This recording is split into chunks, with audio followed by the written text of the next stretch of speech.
During the final round of the 2025 Sentry Tournament of Champions, Taylor Pendrith delivered one of the rarest feats in golf, a double eagle, also known as an albatross, on the par 5 fifth hole at Kapalua's Plantation Course. Gary, do you want to hear the breakdown of this hole and how he got this double eagle? I'd love to. I've got it for you. All right. We're in the final round. We're on the fifth hole. It is a par 5. It's playing 526 yards. Stepped up to his tee shot and pounds it approximately 320 yards into the fairway with a decent look. That's a good setup. That's a bomb. Very nice setup. We're up to a great start here. Second shot, he's 203 yards out. What club does he pull? Anybody? 203 yards out. 9. Josh, what do you got? You probably already know. I know. I'm not going to say it. Rich, any guesses? Rich, what are you pulling out? You're 203 yards out. Kapalua. Depends on the undulation. Little undulated. Down I'm or pulling up? out of wood for sure. Yeah, I'm pulling out of wood too. Down or up? That hybrid wood that I have, I'm definitely pulling that out.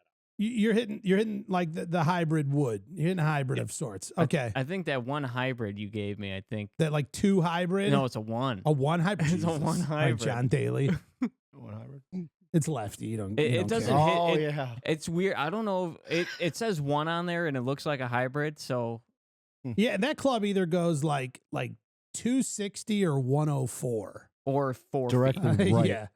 Yeah. Gary, what are you hitting? What are If you there's hitting? 0 undulation, I'm hitting 5 iron probably. Okay. And if there's a down undulation, I'm hitting a 7 Okay, here we go. 203 yards. Why not 6? iron. I've never had one. He hit a 6 iron. Oh, wow. 203 Really? yards out, pulls a 6 iron. The ball landed a few feet short of the pin, took 2 hops, struck the flagstick about a foot above the cup, and dropped in for albatross. That's so nice. That is so nice. That is so ideal. Like bouncing in front of the cup, so online that it bounces into the stick, and then the stick doesn't just like reject it off, back off the green. Golf actually hugged you and embraced you back. It just sucks it right into the hole. It's like I've been teasing you for years. Those are the best when you see it like go like with the spin of the ball, just track that flag. Yeah, and then like rattle in the cup for a second and then stay. I've had the bounce thing in, but I really like when you hit it on the green and it just rolls. Like a putt. And it's just, Yeah. I'm a big fan of a 2-hop drop. I've never done the fly-in. Have you done a fly-in? No. You mean a Like we slam jar dunk? it? Yeah. No. Or fly, whatever. Rich, what do you got? Grr. So if you hit a hole in one, you have Yeah. to go back and you have to buy everybody rounds of drinks back. Which to is the club. stupid. Rule though, It's right? a stupid rule. The rules are the rules. Is there a rule with an albatross? No. No. Yeah, everybody has to buy you new spikes for your golf shoes. Really important. No, there isn't, but they're saying statistically it is far, far more unlikely to hit a double eagle or an albatross than a hole in one. So kind of taking a look at some of those numbers. What makes an albatross so special? The extraordinary rarity. The odds of making an albatross are 1 in 6 million wow. for amateur golfers. To compare, the odds of making a hole in one are around 12,500 for an amateur golfer. So we're talking 1 in 6 million versus 1 in 12,500 for amateurs. Well, Isn't that what Gary? Sorry, isn't that what Gary wants to do this year? Is he put that as one of his goals? That's Yeah. always one of my. So I have 2 albatrosses on a simulator, which is not easy to do, but it's also a simulator. But I've come close to a double eagle 20 times minimum. Like there's a lot of par 4 golf courses that we play, like at Green Garden, where there's a 317-yard hole, and I put it 7 inches on the drive. yeah. And then, but then there's, it all depends on uphills, downhills, and all that good stuff. But then, like, on par 5s, I've been a decent. It's a goal, and it's gonna happen. I guarantee you. It'll happen. I feel like albatrosses are more hard than hole-in-ones because you have to have 2 great shots. Yeah, 100%. Yeah. Or It's just not one really great long, or not long, Well, because And generally speaking, that second shot in your albatross is generally speaking farther than your average par 3. Yeah. So you have to have 2 great shots, and that second shot is statistically most likely going to be harder than the par 3s that a lot of these hole-in-ones are made. This is kind of an interesting stat here. On the PGA Tour, approximately 53 albatrosses have been recorded since 1990, averaging about 1.5 per year on the tour. But I find this even more interesting. On the DP World Tour, there have been 153 albatrosses since the inception in 1972, averaging around 3.5 per year. You said it's every 6 million, 1 in every 6 million. For amateurs, it's about So does 1 in a that mean million you- for pros. Since I have 2 on the simulator, does that mean I've hit 12 million golf balls? Easily. Like that is easily the correct That's like number. a Or is Tuesday it night. 12 million attempts? That's an even harder number to figure out. Well, that's true because it's not 12 million balls. Like every time you're chipping on from 22 feet, Is out. it? Yeah, it's 12. I mean, are we talking 12 million attempts from that specific thing too?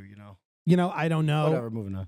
But either way, I just find it interesting that the DP World Tour is averaging 3.5 per year, whereas the PGA Tour is averaging 1.5 per year. What are they doing over there? They're setting it up easier. What's Yeah. going on? Way easier. Just easy? Isn't the DP World Tour a little bigger than the PGA Tour in terms of players? I would imagine that per event, there's probably not a whole lot more players playing like on the weekend. Isn't that the tour that Kim hit his 11-hole ones? Kind of. Yeah. Oh.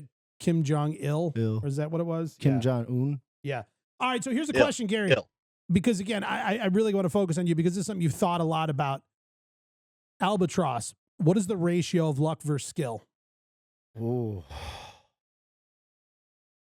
I think a lot of skill goes involved, like he Sure. said, because you got to You got to give it a chance. You got to have 2 great shots or 1 really wonderful drive. Because there's par 4s that are 275.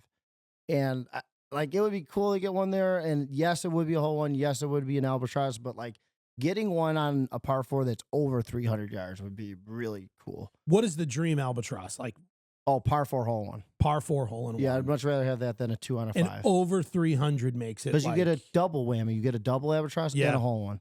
And when you do that, you're not buying anyone a drink. I'll buy you your bland iced tea, buddy. I love a good Do you unsweetened iced guys tea. think with all these pro long drive guys and these YouTubers now are starting to hit some bombs? Yeah. Do you ever think the game is going to get to the point where people are going to be driving greens on par 5s? They're kind of doing that. Well, I think that's where we're getting into the golf ball rollback, Yeah. where they're saying that we can't keep stretching tees farther back. We can't keep stretching holes out longer. We're running out of room, but equipment keeps getting better. Every year you've got all these club companies putting, billions of dollars into R&D. You've got club companies doing the same thing. You've even got these tees that add 5 more yards. There's all these things. And if you take a look at what a golf course and how it was maintained, I don't know, 70 years ago versus now, you're going to get more consistent fairways and greens and all these things. So you have everything ramping up and improving to not make the game easier, but we're just seeing lower scores, new records, lower rounds, all that. So I think that is where the conversation came into play of we need to do something to throttle this back because golf courses can't just keep being made bigger. There's houses around them. We're running out of room. That there isn't an option to just take Augusta and stretch it out a bonus 1,000 yards. Well, maybe they could there. I don't want to get into that. But I don't know.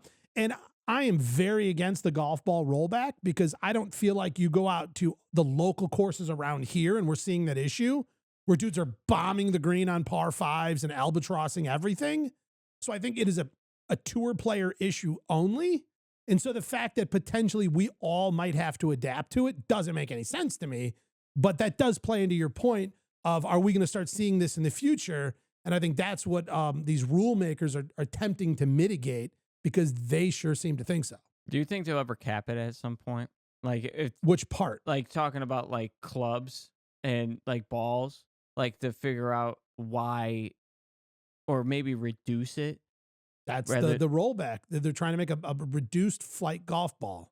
Oh, that's what you're talking about? Yeah. Okay, I didn't put 2 and 2 together. Yeah, and I don't know. It seems weird to me that's hey, you got to hit these now. They're kind of like a little bit of duds. I appreciate you talking to me about my goals because I appreciate you, but it's kind of cool because I actually have the 1 double eagle on video. Do you really? Yeah, it's on the simulator. It's from 200 some yards, 5-iron. What course? I think it was the Kapalua. What do you think? I think it was Scottsdale Troon. Wow. I almost If I played could there. find it, that'd be fun. Oh, did you? I had an invite. The timing didn't work out. I couldn't play there.